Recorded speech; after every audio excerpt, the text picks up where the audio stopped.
também, né? Aí já milagre. Aí eu acho que já era.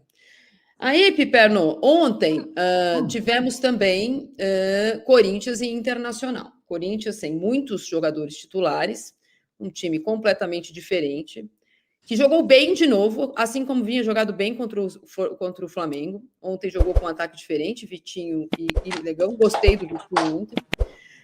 Mas um jogo que, no dia em que a CBF resolveu dizer que ela virou o super monstro dos superpoderes, mostrou claramente que esse monstro tem mais que um tendão de Aquiles, né? Como são ruins os árbitros brasileiros. Como é mal feito o protocolo do VAR. E como não vai dar para a CBF ter tanto campeonato sobre a sua égide se esse povo aí que vai apitar. Que jossa, Piper, mas que jossa de arbitragem, que horror de VAR. E o áudio do VAR, então, é para cortar os pulsos. Bom, eu hoje, né, na hora, mas assim, discordei veementemente da marcação do pênalti, falei isso no Canelada ontem, e para minha surpresa, aí eu fui ler um pouco aí, até uma análise para o portal UOL, feito por 5 ex-árbitros. E eu fiquei estarrecido quando eu vi que deu, acho que 3-2 em favor da marcação do pênalti.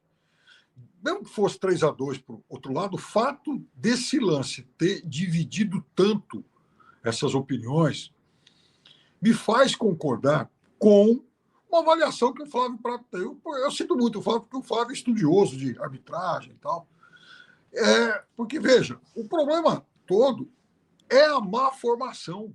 Né? Como eles são ruins, eles são mal formados. Então, veja, quando a gente exige que o cara acerte no campo, eu acho que a gente começa a pedir algo realmente meio utópico, porque depois, no conforto do sofá, da poltrona, eles analisam o lance 200 vezes e não conseguem chegar a uma conclusão em um lance que, para mim... Não, desculpa. Não dá, né? Quer dizer, como é que os caras eles conseguem ser ruins até no pós-jogo? É isso que me incomoda. Então, eu acho que a arbitragem brasileira é caso perdido. Eu não tenho ilusão nenhuma. Olha, vamos nos ater e nos limitar à falta de inteligência da comissão de arbitragem, que estava ontem no Beira-Rio. Tinham mais de 17 pessoas deslocadas para isso, entre juiz, bandeirinha, quarto árbitro, delegado da partida, 4 pessoas na cabine do VAR, mas não sei, 17 pessoas destacadas para isso. Não foi pênalti. Vamos supor que o árbitro do VAR tenha achado que foi, porque sabe-se lá onde que ele aprendeu a regra do pênalti. Ainda assim, o que ele pode fazer é recomendar uma revisão. Se o lance for evidente, o que claramente já não é. Você tem que chamar para revisão se tem um pênalti. Evidente que o juiz não marca. Quando não é evidente, é só interpretativo, já não é do protocolo. Mas ainda assim ele chamou. E aí o juiz não estava convencido, Piperno. Apesar de ele ter feito o possível para o Corinthians não ganhar a partida, ele não estava convencido. Vocês ouviram o VAR? Vamos lá. Só um minutinho que eu vou colocar aqui o áudio do VAR para vocês. Um minuto. Tá ligando aqui. Bom, o fato é que assim, o juiz não está convencido e o VAR fica assim, não é. É sim, tem um puxão. Olha o puxão. Vamos lá.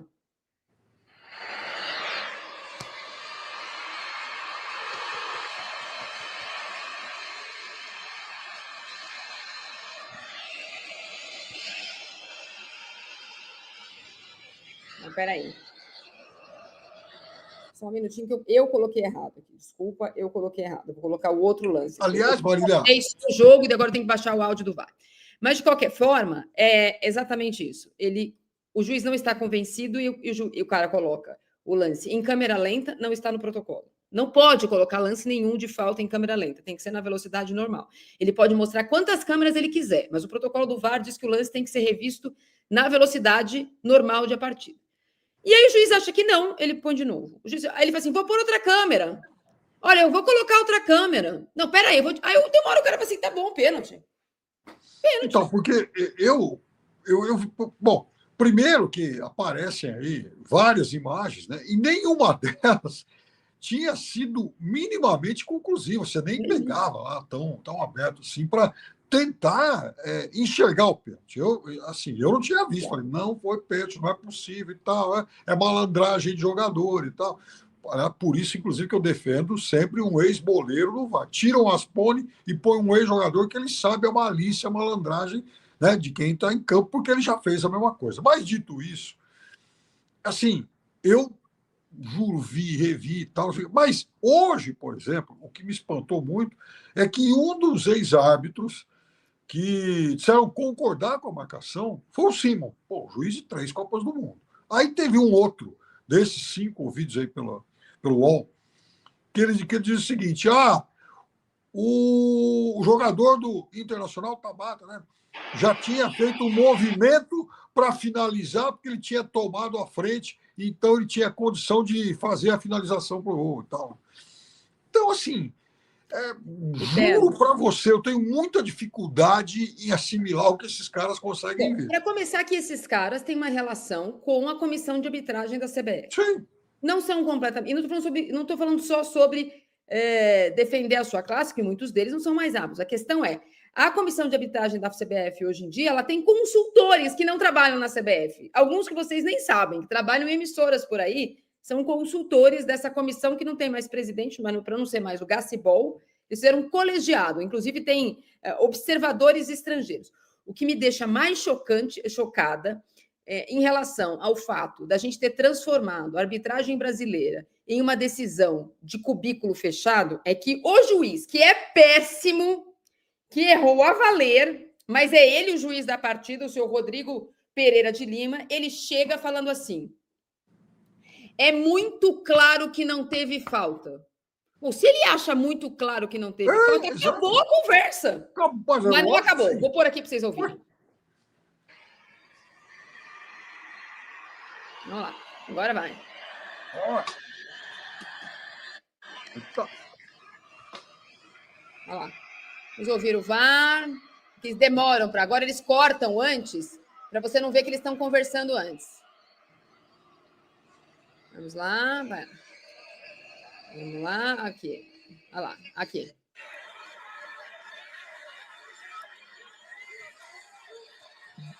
Ele expulsa o Dorival, né? O Dorival ficou bravo, ficou lá no túnel esperando ele depois.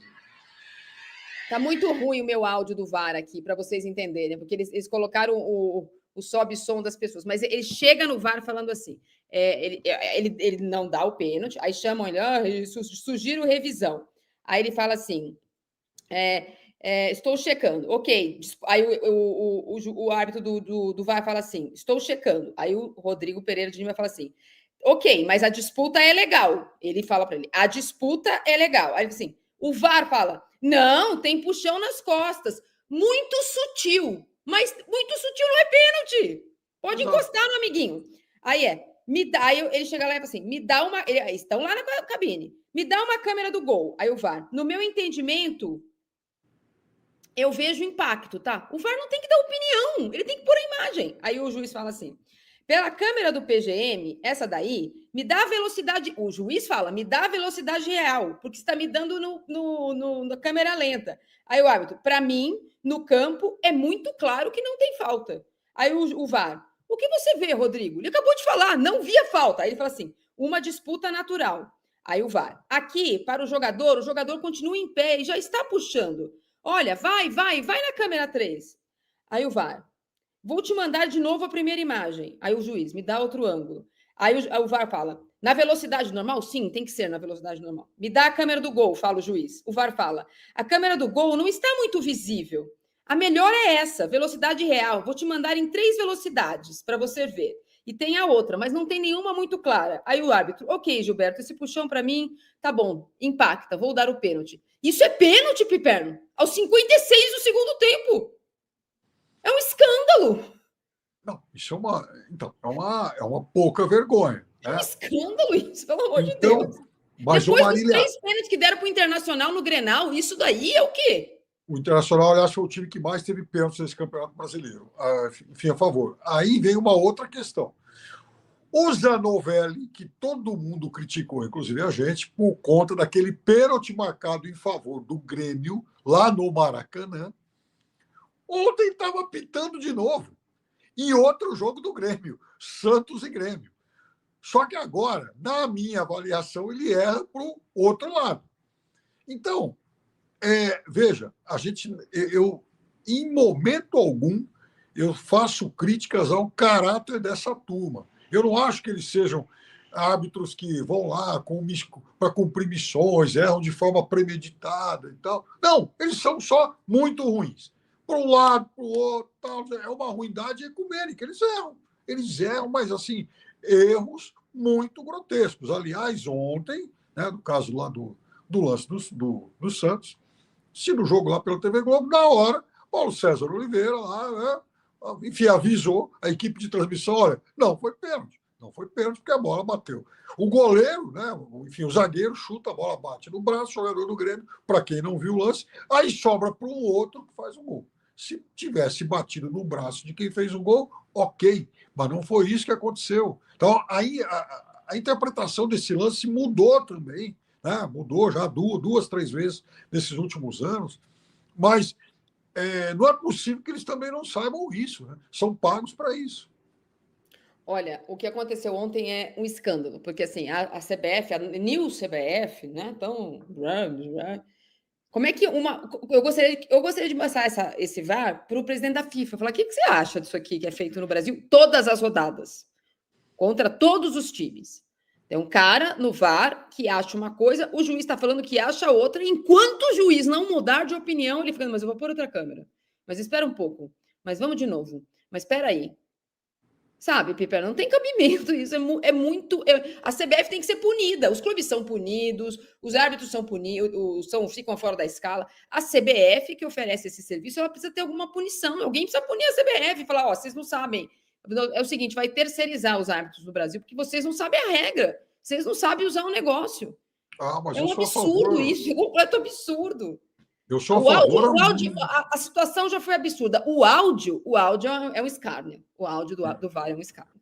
Eu sou a favor há muito tempo de importar árbitros, embora também já tenha havido muita coisa ruim para cá, o Castrinho. Mas o fato é que eu sou importar a só não favor de adianta, importar. Pipeno, mas tem que importar alguma inteligência. Tem que importar um chefe. Não, o chefe Não sim. que seja maravilhosa, mas a comissão de arbitragem da Conmebol tem que intervir e falar: vocês estão fazendo muito errado. Tem que ter um chefe. Os caras têm que ter um chefe, Pipo. Quanto a importar chefe, realmente eu acho que. Aí eu sou a favor de importação, inclusive, de chefes de outros departamentos também. Também. De algumas áreas de apoio aí e tal. Né? Olha, Enfim. porque assim, se ontem não tivéssemos VAR, o jogo teria sido mais justo.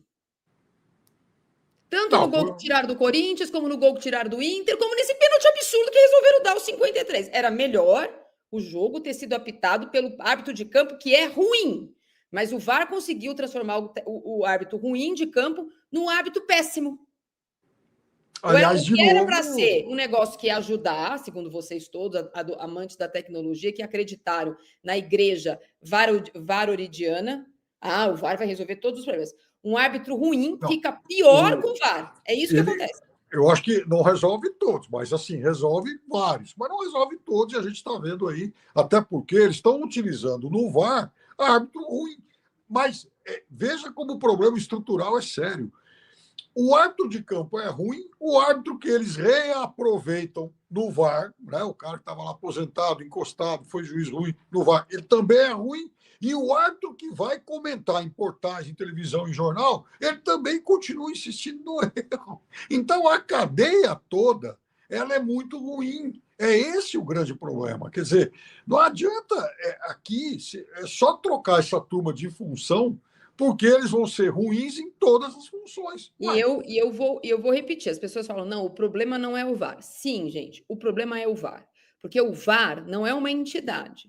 O VAR é a junção da tecnologia com um ser humano. Nem o semiautomático funciona, ele é semiautomático, ele precisa de uma pessoa para apertar um botãozinho e achar o time que ele quiser. Ele melhora um pouco no caso do impedimento, mas ele não é infalível. Então, o VAR não existe sem o ser humano que opera o VAR. No caso do Brasil, ele não existe sem o ser humano que traça a linha, como foi no caso do segundo gol do Corinthians ontem. Provem-me que o jogador está impedido, vocês não vão conseguir, como já aconteceu em outros muitos jogos. E o VAR não existe sem o ser humano chamar para checar. Então, não existe VAR. Ah, o VAR é bom. Não, porque para ser bom, ele é uma combinação do uso da tecnologia por pessoas. Levando em consideração que as pessoas são jossa ao cubo, então jossa mais jossa ao cubo é jossa. Ele vai resolver o problema. Por exemplo, você tem um impedimento por 30 centímetros. Aí não tem como, enfim, não tem como errar. Mas você tem um impedimento por um pouquinho. Por exemplo, ontem último gol do lado do Vitor Roque. Assim, ok, né? Apontou lá o impedimento, você olha, o corpo parece que está meio curvado para frente e tal. Mas assim. Você acha, Pipo? Você não pode tirar o gol de alguém porque você acha que ele está impedido. Não tem cabimento isso. Então, é o tipo do lance em que a anulação também. Aí é uma questão de fé, né? Não é assim, uma questão de fé, exatamente. Não tem cientificamente uma coisa é o VAR falar. O VAR ser absolutamente, olha, estava um corpo na frente. Se o VAR brasileiro, usado aqui, a tecnologia distorce, eu já contei, até 40 centímetros, dependendo do estádio. Então, se a gente está projetando um impedimento de menos do que isso, o VAR não está resolvendo nada. O VAR está decidindo o que ele quer. Eu quero que esteja impedido ou eu não quero que esteja impedido. Porque a tecnologia não está dizendo nada. Não, tem muitos lances, especialmente de impedimento, que ele vai lá, opa, o árbitro dá o gol e pá, olha, está impedido, ok. E principalmente aqueles lances de ele participou do lance, mas não tocou na bola e tal, né? Que também sempre, esses lances são sempre motivos de muita discussão. Agora, porque antes não eram. Antes a gente conseguia saber quando o cara tinha atrapalhado ou não o goleiro. Agora virou, mas veja, antes bateu no ombro, então tirou o impedimento, então ele não. Olha, o ângulo do olho do goleiro estava enviesado, então. Antes era assim, tá na frente do goleiro, tá atrapalhando o goleiro. Agora eles acharam todo tipo de sorte para entender se tá atrapalhando o goleiro ou não. Pode ser que esteja à esquerda do goleiro, mas o goleiro é vesgo, então ele atrapalhou. Assim, eles inventaram isso. Gol de mão, por exemplo. Então tinha também aberrações. Esse tipo de coisa eliminou. Mas eu diria para você que. Eliminou? Teve um gol de mão na Copa do Brasil faz pouquíssimo tempo, o VAR não viu. Numa semifinal de Copa do Brasil. Uma semifinal gol de do Copa Lucas contra o Corinthians foi de mão. Bateu lá. Bom, não sei. Além não é que se bateu na mão do cara que faz o gol não vale? Claro que não. Ontem, então, bateu. Exemplo, mas aí tem um negócio, quer dizer, aquilo foi. Mas aí o VAR não viu. Não, no caso de gol de mão, aquilo é uma exceção, né? Não é, por exemplo, uma vez o Jô fez um gol que só faltou dar uma cortada. Esse foi o que naquela época o Marco Paulo Deonero falou: quarta-feira vai ter VAR. Aí falaram para ele: não, presidente, não funciona assim, precisa ter uns negocinhos, os botões, assinar um serviço. Não é só querer ter o VAR, não é só ligar na Globo e falar: vocês olharam aí no tiro-a-teima, dá o gol, não dá, porque ele achava que o VAR era ligar na Globo. Aí deixou de se ligar na Globo e falou: então não vai dar a próxima semana. Eu me lembro que no dia seguinte teve um jogo na segunda-feira seguinte. Eu trabalhei nesse jogo lá no Pacaembu. Eu estava lá e no estúdio da Rádio Bandeirantes, né, a rádio onde eu trabalhava na época, estava o Ricardo Capriotti e a gente entrevistou o chefe do departamento de árbitros da época, que honestamente eu não me lembro quem era. Mas o fato de não, olha, agora a gente vai ter o VAR. Não, Gacibol. Gacibol que implantou o VAR no Brasil, foi o senhor Gacibol. Mas houve um antes dele que, depois daquele lance do jogo, falou: opa, não, já vamos trazer o negócio para cá. E tal. Aí demorou um pouquinho mais, né? Enfim. Mas, enfim, de qualquer forma, a arbitragem brasileira, ela sempre foi ruim, ela continua muito ruim, eu acho que vai piorar. Então, eu acho que assim, os clubes, eles, clubistas e com administrações clubistas e não profissionais, só estão indignados hoje o Corinthians e o Grêmio. Semana que vem a gente muda a indignação quando o Abel fica bravo com alguma coisa. Mas fazer alguma coisa e falar, olha, o CBF, nós não aceitamos mais Não, essas hoje o pessoas. pessoal do esporte também está bravo. O esporte também. Mas eu quero ver o dia que tiver um shutdown do futebol brasileiro, falando a gente só joga se o árbitro for da UEFA. Contratem aí. É problema de vocês. Vocês não organizam o campeonato? Então, esses não sabem a regra. Esses a gente não quer jogar. Porque não é sobre vetar um juiz. Esse juiz já tinha prejudicado o Corinthians antes, ele prejudicado de novo. Não adianta vetar esse e ele está no VAR do jogo de não sei quem. O que tem que ser vetado agora, ou colocado numa câmera de estudos intensivos, são todos piperos. Porque outro dia expulsaram o Léo Jardim porque ele fez cera. Não teve cera mais em nenhum jogo. O único jogo do Brasil no ano em que um goleiro fez cera foi o Vasco contra o Internacional. Depois nunca mais. Esse negócio de goleiro aqui no Brasil é uma outra esculhambação. É um escândalo. Eu até acho que, em alguns casos, isso teve gente já que mediu, que contou e tal, né? Diminuiu um pouquinho, né? Porque, assim, todo goleiro, time que está ganhando ou empatando fora e tal, assim, é impressionante o que ele provoca de atendimento. Né? Inclusive o Everton. O líder do ranking era o Walter, né? Isso é uma coisa irritante, eu acho que isso tem que ser coibido. E enquanto isso, a gente faz evento na CBF como se a gente tivesse acabado de descobrir a roda e mostrando o quanto o Campeonato Brasileiro vai ser maravilhoso. A gente já volta nesse assunto, a gente falou bastante ontem durante o anúncio, na live de ontem que a gente fez, a gente vai voltar um pouquinho, fazer uma recapitulação, mas eu queria falar disso aqui, Piper. Antes, vamos lá. Salve, torcedor do Corinthians, seja bem-vindo ao Corinthians Fanáticos, todos os dias conteúdo exclusivo do Corinthians. Corinthians que perdeu aí, né, a chance de ganhar do Internacional, muitos erros de arbitragem. A diretoria do Corinthians vai enviar o ofício aí à CBF, cobrando aí mais responsabilidade desses juízes, né? Deixa a sua opinião, seu comentário, o que você achou sobre o jogo. Deus abençoe cada um de vocês. Tamo junto, forte abraço e vai Corinthians!